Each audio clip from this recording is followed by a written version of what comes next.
సిటీలోకెళ్ళి బండి ఆగగానే ఆపండి, ఆపండి అని చెప్పి చంటి అరుస్తూ ఉంటాడు. బండి ఆపగానే అమ్మాయిగారు నెమ్మదిగా దిగండి అని దింపగానే, అమ్మాయిగారు ఇది ఏ ఊరు? నేను డ్రైవర్ అన్నాని అడిగొస్తాను ఆగండి అని చెప్పేసి డ్రైవర్ దగ్గరికి వెళ్తాడు.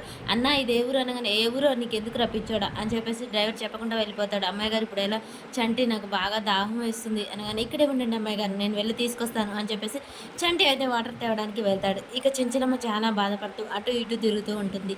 ఈ చాముండి, రేణుక, భవతి వీళ్ళంతా భోజనానికి కూర్చుంటారు. అక్క తినకుండా మనం తింటే బాగుంటుందా అని రేణుక అంటుంది. అవును, చెంచలమ్మ తినకుండా మనం తింటే బాగోదు అని అనగానే, చాముండి నువ్వు వెళ్ళి పిలుచుకురాపో అని చెప్తూ ఉంటారు. రవిబాబు నువ్వు కూర్చోరా అనగానే, నాకు ఆకలిగా లేదు అని రవిబాబు అంటారు. ఆయన తిరిగి ఆ కోడల కోసం ఆమె పడికాపులుగా చూస్తూ ఉంది. అలాంటి కోడల కోసం మనం ఎందుకు చూడాలి? మనం భోజనం చేద్దామా? తను తింటే తింటుంది, లేకుంటే లేదు. కోడల కోసం ఎదురు చూస్తుందిగా. చాముండి నువ్వు వెళ్ళి పిలుచు, పిలిచినట్టు ఉంటుంది, తను రానట్టు ఉంటుంది అని చెప్పగానే ఇక చెంచలమ్మ బాధపడుతూ ఉండగానే కేశవ ఉండి, వస్తారులే చెంచలమ్మ ఎందుకు బాధపడుతున్నావు, ఏం కాదు అని చెప్పేసి ఓదారుస్తూ ఉంటాడు. బాధపడకుండా ఎలా ఉంటానండి? ఒక ఆడపిల్ల ఇప్పటిదాకా రాకుండా ఉంటే నలుగురికి తెలిస్తే ఏమనుకుంటారు? ఆయన సింధూరకి ఏం జరిగిందో అని నాకు భయంగా ఉంది అని చెప్పగానే, అత్తమ్మ భోజనం చేద్దు రండి అని చెప్పేసి చాముండి పిలుస్తూ ఉంటుంది. చెంచలమ్మ ఏం మాట్లాడకుండా చాలా కోపంగా చూసి ఒక్కసారిగా ఇంట్లోకి అయితే వెళ్తూ ఉంటుంది. కేశవ ఏంటి చెంచలమ్మ ఇంత కోపంగా వెళ్తుంది అని కంగారు పడుతూ వెనక నుంచే వెళ్తాడు. ఇక సింధూర్ అయితే అక్కడ ఎదురు చూస్తూ ఉంటుంది. చంటి 2 వాటర్ బాటిల్ 2 బిస్కెట్ ప్యాకెట్ తీసుకొని డబ్బులు 50 రూపాయలు అయిందని చెప్పగానే తన కాడ అంత చిల్లరే ఉంటుంది, లెక్క పెడుతూ ఉంటాడు. సింధూర్ అక్కడే ఉండి ఎదురు చూస్తూ ఉంటుంది. ఇక చెంచలమ్మ ఇంట్లోకి వచ్చి, అసలు మీరు మనుషులేనా?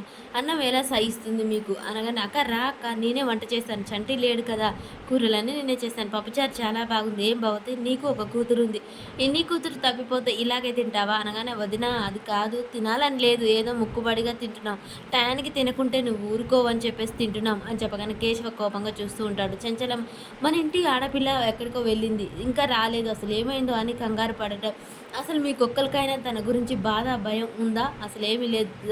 సమాజంగా అన్నం కడుపుకు అన్నం ఎలా సహిస్తుంది, ఎలా తినబుద్ధి అవుతుంది అనగానే, ఏమండి మనం వెళ్దాం పదండి, చెరొక దిక్కు వెళ్ళి వెతుకుదాం అనగానే రవిబాబు చాలా కంగారు పడుతూ ఉంటాడు. నా సింధూర తప్పు చేయదని నాకు తెలుసు, కానీ నా మనసు ఊరుకోదండి, గుళ్ళో జరిగినట్టు మళ్ళీ ఏమైనా జరిగిందా అనేది నా మనసు కీడు శంకిస్తుంది అనగానే రవిబాబు టెన్షన్ పడుతూ ఉంటాడు. ఈలోపే రౌడీలు అక్కడికి సిటీలోకి వచ్చి అటు ఇటు చూస్తుండగానే కరెక్ట్గా సింధూర ఉన్న దగ్గరికే వచ్చి ఆగుతారు. అదిగో రా అమ్మాయి అని చెప్పేసి అని సింధూర వైపు వాళ్ళు వస్తూ ఉంటారు. సింధూర చంటి చంటి అని 2 సార్లు పిలిచి చంటికి చెప్పకుండానే పరిగెడుతూ ఉంటుంది. ఇక రౌడీలు సింధూర వైపు పడుతూ ఉంటారు. అమ్మాయి గారు ఇదిగో వాటర్ తాగండి అని చెప్పేసి ఇసుంట తిరిగి చూసేసరికి అక్కడ సింధూర ఉండదు. అమ్మాయి గారు అమ్మాయి గారు అని గట్టిగా అరుస్తూ ఉంటాడు. ఇక చెంచలమ్మ మనం చెరొక వైపు వెళ్ళి వెతుకుదాం అని చెంచలమ్మ కేశవ ఇద్దరు చెరొక వైపు వెళ్తూ ఉంటారు. ఇక చంటి కూడా వాళ్ళు పరిగెత్తడం చూసి, ఆగండ్రా మా అమ్మాయి గారు మట్టి పడతారా అని చెప్పేసి చంటి పరిగెడుతూ ఉంటాడు. మా అమ్మాయి గారు మట్టి మళ్ళీ పడతారా, మిమ్మల్ని చంపేస్తారా ఈరోజు అని చెప్పేసి చంటి వాళ్ళు ఏమైనా పరిగెడుతూ ఉంటారు. మరి సింధూర కానీ చంటి కానీ ఇద్దరికి ఏమైనా ప్రమాదం జరుగుతుందా, లేకపోతే ఈలోపే చెంచాలమ్మ కేశవ వచ్చి అడ్డుకుంటారా, ఏం జరుగుతుంది అనేది మనకు నెక్స్ట్ వీడియోలో తెలుస్తుంది.